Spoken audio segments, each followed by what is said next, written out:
With EU5 already being released, I'm sure you are getting experience in that game already, you're getting more and more knowledge. Make sure to check my beginner's guide if you're just getting started, but if you have some experience, I've got a very nice video prepared for you with top 15 things that I wish I knew when I first played that game. These are gonna help you get up to speed with a few crucial parts of the game and show you a few tricks that are not really visible in the UI.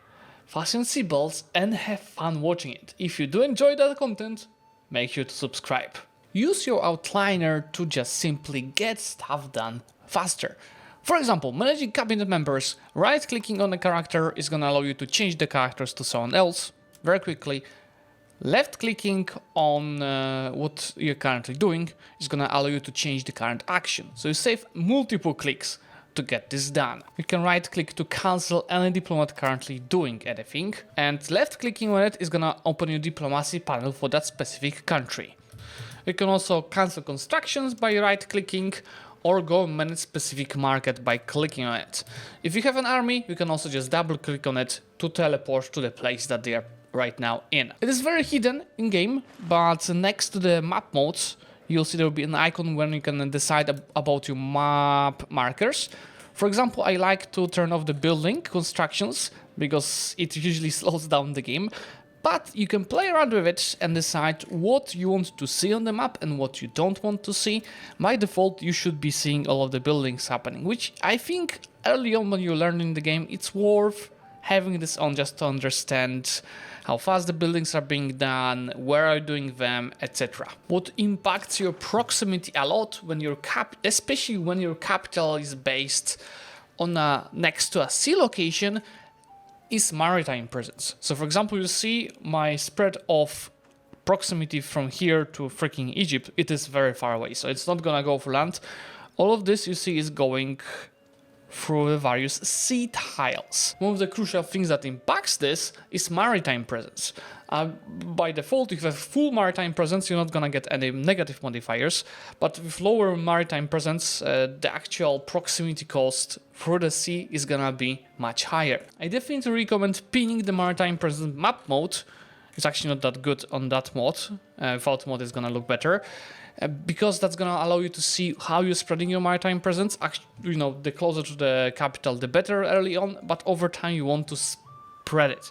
How do you spread it? You just need a navy standing on a sea tile, and it's gonna spread maritime presence on that sea tile and also on the bordering sea tiles. And trade ships do it much better. So for example, barracks versus the galleys, it is much more efficient.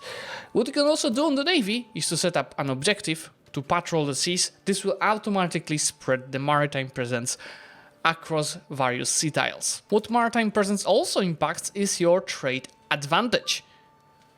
So do make sure that if you have sea locations that you do have a navy, at least the trade navy, to spread the maritime presence for the control spread, but also, as you see, for the trade advantage. So your trades in that specific node are gonna be prioritized. Important aspect of your country management are laws. Laws and policies, many of them are preset in your country, and a lot of them you'll not like because they give you wrong societal value, too much power to the states, or negative modifiers. If you'd like to change it yourself, you'll see that it's gonna cost you a hell of a stability. Not worth it to do it manually. But what the parliament allows you to do with enough of support is actually to ask for a law change for the parliament action. You just need 50% support and you can change the law to whatever you want, which is gonna take the standard time. In my case, with my legislative efficiency, this is gonna take less than 2 years here. Early on when you're learning the game, I definitely recommend to micromanage your army as much as possible so you can understand, you know, how movement impacts your morale, how battles work, you have a better feeling, gut feeling about the battles. But over time, especially like later into the game, you want to use more and more the army objectives that the game is giving to you. To give you a few examples, when you click, you see over here on an army objective, by default, by like just right-clicking on an army, you're gonna have to chase the target. By right-clicking on your another stack, you're gonna have an objective to join that army. But when you click objectives at the top here, the few most important ones will be, first of all, carpet siege. And this will actually start splitting stacks into the smaller ones to siege everything. When you click on a location, it's gonna be a location. When you hold control, it's gonna be whole province. When you hold shift, that's gonna be the whole area that is gonna be marked. So carpet siege will be useful when you already killed enemy army. But when you know that they have an army and you don't want to split your stack, you can just use focus siege, which is gonna just focus on the forts and then capitals of the provinces without splitting. So you'll be sure that this stack will not be killed if you have enough people. Then also useful might be defend coast and home territory, just in case you have, you know, one stack at the back line just defending from enemies landing from the sea, or trying to carpet siege you while the other stacks are focused on the sieging. When you're not playing on Iron Man, something that I definitely recommend using is when you click escape the world map, because that's not only gonna allow you to take a look around the world, but also look how much content various nations have. So if I want to take a look, okay, how much content does Sind have? They don't have dynamic historic events, they don't have unique bonuses, but if I go to content, you see that they actually have 5 different advances. From being Shia, they have 73 various pieces of content from being Islam, then monarchy and settled country. Some of the countries will have bonuses from their culture, like you see Andalusia is giving Alhambra access. So this is really good to just look what different countries can do, especially if you see something unique. And if you're wondering if specific formable has something, especially about the culture bonuses, because sometimes in the campaign you might want to change your culture to unlock something that it is giving to you. Obviously, when you want to expand as much as possible, what will be important is a modifier about your Warscore cost, which, as you see, for example, for me it is minus 10% because I am military hegemon, but you could get more from, for example, societal values, like going towards belligerent, and also some advances. But there are a few hidden aspects of the Warscore cost that are not so much visible in the UI and that you should be aware of. First of all, it is control. What you'll see that locations with high control, they will cost much more Warscore. Like this location, see, costs 44, or to give you a better example, because this location has a high base tax. For example, from this nation here, if I wanted to take Medina, you see this is 14 Warscore. Why, if I wanted to take some shitty location from the Mamluks, you'll see when I clear it, it's gonna be 2 Warscore. So control is a very important aspect that impacts how much it costs to take a specific location.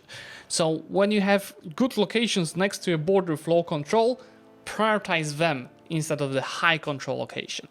This also means that there's a simple trick that you might use to take more lands from big countries, and that's something that I did here in my Ottoman campaign, cutting off AI's capital from the rest of the lands. That's gonna decrease their control a lot. Like you see, these locations are even still dropping down because they don't have any proximity to their capital. Second thing that's gonna impact your Warscore costs is the difference of the government ranks.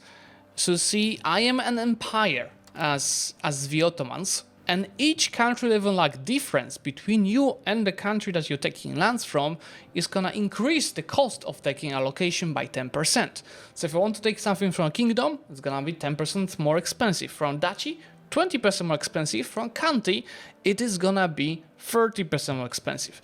So you see, now when I combine the two things that I just mentioned to you, so high control and lower rank, see, these guys are a county. If I want to take lands from a subject of Mamluks, so it's not even Mamluks. If I wanted to take lands from the subjects of the Mamluks, even though there's not much of base tax here, this would cost me 64 Warscore. You see, when I hover on this peace treaty cost, Empire versus County, plus 30%, and then various stuff like, you see, tax base, being a port, development, population, buildings, cultural religion impacted, and in the end there's also control. But I would say the difference of the ranks and control are the ones that you can control the most. You can't really control the base tax on the location that you're taking.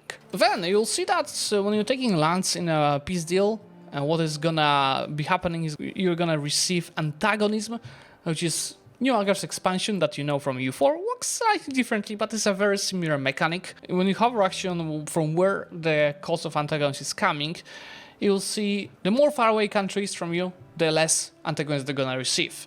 The more diplomatic reputation you have, the less antagonists you're gonna receive. The more legislative efficiency you have versus your enemy, the less antagonists you're gonna receive. And then you can see also the different religions, government types are also gonna impact this. So my point here is, if you have any modifiers to stack legislative efficiency, stack them to reduce the amount of the antagonists that you're seeing in the peace deals. Often in early game you'll be having nothing to do with your cabinet members. Do consider using them to increase your legitimacy and stability, because when these are at max, first off you get various bonuses, like most importantly estate satisfaction and pop promotion speed, but also stuff like crown power and POF leave rebels threshold. But more importantly, when it is at the max, it means you don't have to increase it anymore, so you just have to pay for it to maintain it at the current level. So your cost of the court and the cost of the stability, in my case it would be like this, it's gonna be much lower. You're gonna save a lot of money by bringing it to 100. So if you have resources, it is definitely worth going towards 100, especially when you have low stability, low legitimacy, that's a civil war incoming. The game does have an option to mass destroy already existing buildings. You just have to find that building. For example, I want to clear the forts. I can find the fort level, castle, and you'll see the numbers. So this is the level of the building in specific locations. Right clicking on it is gonna destroy that building. That gives you a bit of control of knowing where this building is. You can also just go and sort by the building level. In this case I have to just do it like that, and you can also destroy it from this space, but you need to understand the names of the cities to do it efficiently. I do like to do it from the level of the map. And that might be useful because there will be some buildings that you don't want, like forts you're taking over from the enemies or buildings from the estates. When I open my antagonist map mode, you will see that there's various stuff that is impacting it. It needs to be at least 50 on that nation for it to join the coalition. And different language, government types, so the values is gonna impact this. Obviously taking provinces and locations just like in EU4, but you also see that if you improve relations, it is actually decrease the antagonists, and you can increase the relations by 110 from an enemy. So you can take a lot of lands if you also play around with your diplomats to keep improving relations with various potential coalition members. If you want to slow down the progress of the rebels, because you see like a civil war incoming that you want to avoid, and you want to stop them from progressing or slow down the progress, you can go to your cabinet and use an interaction called Rebel Crackdown. You can sort it by the progress, and then when you see what it's gonna be doing, this specific skill of the advisor, my efficiency of the cabinet, is gonna be decreasing the progress by 0.30 a month. So instead of increasing, you'll see that this last pie chart's progress in a second is gonna start decreasing. See, just like here.